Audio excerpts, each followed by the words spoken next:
Saber direitinho o dia e a hora do nascimento do bebê e, mais do que isso, programar a data de acordo com alguma crença, algum interesse, enfim, ou até mesmo medo do parto natural. É a opção de muitas mulheres no Brasil. E hoje, Manhã Total vai falar sobre as implicações e complicações disso. Eu estou recebendo no estúdio a obstetra Silvia Helena Caires de Oliveira e ela é apoiadora da humanização do parto, né, pelas mulheres e faz parte do Programa Municipal da Saúde da Mulher. Silvia, que alegria receber você aqui. Bom dia. Bom dia, obrigada, viu? E já ontem, né, já veio um bebê aí de parto natural, né? Ontem. Já, no dia 1º, né? Primeiro bebê do ano, um presente para todo mundo. Presente, né? De parto natural, tudo tranquilo, sem complicação nenhuma, né? Quase que eu não estava aqui hoje.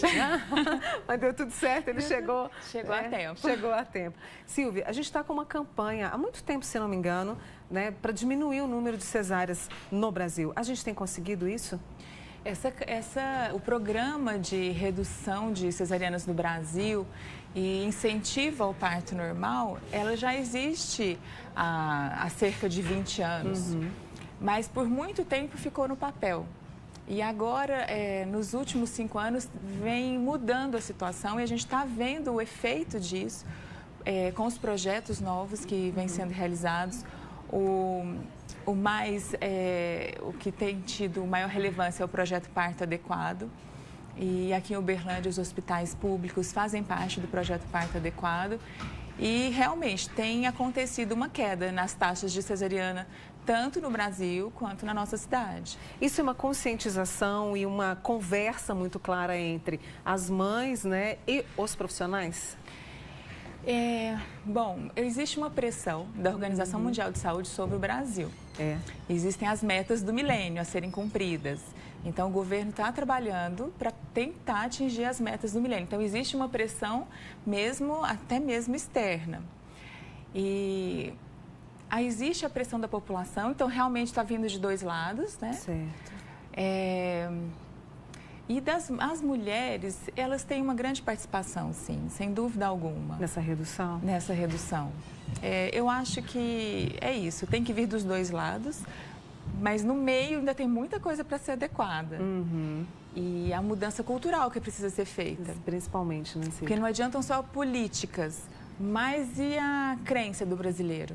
A fé que o brasileiro tem na tecnologia, e a cesárea representa muito a tecnologia. Só que nós estamos vivendo um paradoxo na saúde perinatal no Brasil, que é muito uso de tecnologia sem redução de taxa de mortalidade. Então, o que está acontecendo? Está sendo usado sem necessidade a tecnologia. Então, a cesariana, em excesso, ela acaba trazendo aumento de taxas de morbidade, de mortalidade. Então, é isso que a gente tem que ver, até que ponto usar a tecnologia. Quer fazer uma pergunta para a doutora Silvia, que está com a gente aqui hoje? Manda para a gente pelo nosso WhatsApp 99897.000. É um assunto importante que a gente precisa discutir. Nesse avanço dos últimos 5 anos que a gente registrou queda, como que estão os números em Uberlândia, Silvia? Em Uberlândia, atualmente, 85% dos bebês nascem por cesariana. É altíssimo. É altíssimo. Então, a taxa geral no Brasil é de 52% de cesarianas. Em Uberlândia, a nossa cidade é campeã de cesarianas no Brasil. Nossa, eu não sabia disso. Sim. E o Brasil é um campeão mundial de cesarianas. Então, nós estamos entre as cidades do mundo em que se mais faz cesariana. E muitas delas são desnecessárias. Até o governo também lançou uma campanha para justamente cesariana desnecessária. Principalmente quando é época de festa, como a gente passou, Natal, Réveillon e outros, né, feriados que não se marcam. O bebê não nasce no feriado, né? Se antecipa isso, não é? Hoje em dia, o conceito de bebê prematuro mudou um pouquinho.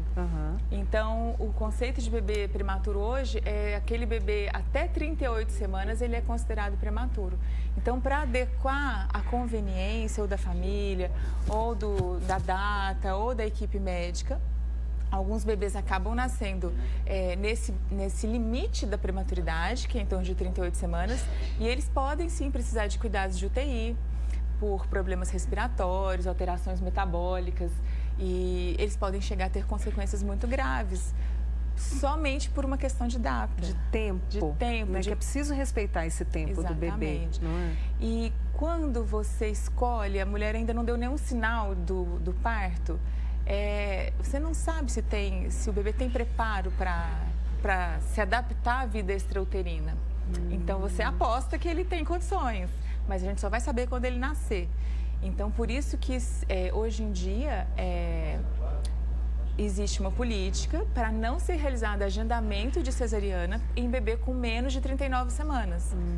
Tá. Então, isso é interessante a população saber, se conscientizar, porque 39 semanas em diante é aceitável realizar cesariana sem indicação. Hoje em dia, no Brasil, existe essa possibilidade de cesariana agendada. Em muitos países do mundo não existe essa possibilidade, né? Mas que pelo menos seja feita após 39 semanas. E isso vale para hospitais particulares e hospitais públicos? Sim, sim. Isso os órgãos que regulamentam os hospitais privados também têm essa política de somente autorizar a cesariana após 39 semanas. Pode ter consequências legais. Nossa, olha, quer dizer que se não realizar, né, se não respeitar isso, se agendar antes dos 39 pode ter consequências legais. Sim. E quais são essas consequências? Os órgãos de classe, eles regulamentam isso. Então, tá. O Conselho Regional de Medicina, o Conselho Federal de Medicina, cabe a eles trazer essas consequências. Agora, quando não se respeita, que tipo de problema que pode ter tanto a mãe quanto o bebê? Tem complicação, Silvia? Sim, o bebê que nasce prematuro, mesmo limítrofe, ele pode ter, por exemplo, hipotermia. Ele não consegue manter a temperatura do corpo adequadamente. E a hipotermia traz distúrbios metabólicos, distúrbios respiratórios, e isso pode levar a internação em UTI. Internação em UTI, né, pode se prolongar por uma série de fatores. Outra coisa que pode acontecer com o bebê que nasce nesse limite, ele não ter ainda a capacidade de sucção e deglutição. Então, isso pode comprometer a amamentação do bebê, o sucesso da amamentação. E isso aí também vai repercutir na saúde dessa criança. A mulher que passa por muitas dificuldades nesse início, nessa fase de vínculo com o filho, se ela passa por muitas dificuldades, ela tem mais risco de ter depressão pós-parto.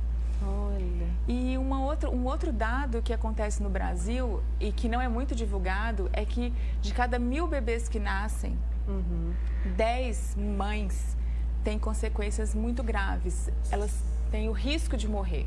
Então, não é mortalidade materna, isso se chama near miss materno. É a quase morte. Então, é uma taxa altíssima no Brasil que precisa ser reduzida. Reduzida, né? Tem pergunta chegando para você, Silvia. A Priscila pergunta o seguinte: no SUS, se tenta o parto natural até o último momento para depois fazer a cesariana.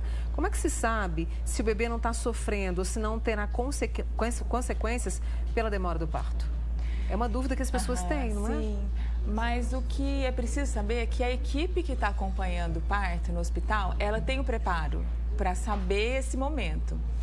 E esse acompanhamento é feito com muito rigor, com muita frequência, é feito pela frequência cardíaca do bebê. Então, existe um aparelho que escuta os batimentos cardíacos do feto. Esse nível de batimento tem que ser mantido numa certa faixa de segurança para que o parto possa continuar. Então, o monitoramento é feito ali com muita constância, através dos batimentos cardíacos do bebê. Para a gente encerrar, Silvia, toda mulher, o sinal vem, né, do parto, porque a gente fala, agendou, né, e tal, e a mulher não teve sinal nenhum, contração, enfim, sempre vem o sinal. Sempre vem. É que a gente precisa esperar ele chegar e é preciso ter paciência. E hoje em dia está muito raro isso. Né? Então, é preciso ter paciência. Esse bebê que nasceu ontem nasceu com 41 semanas e exigiu muita paciência, né? Muito, porque a família pressiona, então a mulher tem que ela tem que ter informação. E é muito bom que esse tipo de informação esteja chegando. Né? Então, hoje, eu acho que o nosso papel aqui hoje é muito importante, levar esse tipo de informação. E a gente vai voltar, claro, a falar sempre sobre isso, né? Porque a gente percebeu, né? Quanto tempo que a gente conversa, né, sobre essa questão de diminuir a cesariana, sem respeitar o tempo da mulher, o tempo do bebê. Então, espero que a gente volte a conversar sobre isso ainda em 2018, tá, Combinado. Silvia? Deixa eu agradecer a Silvia Helena Caires de Oliveira, que é obstetra também e apoiadora da humanização do parto das mulheres, tá bom? Obrigada, viu, Silvia? Muito Volte obrigada. sempre amanhã total. Obrigada. Viu?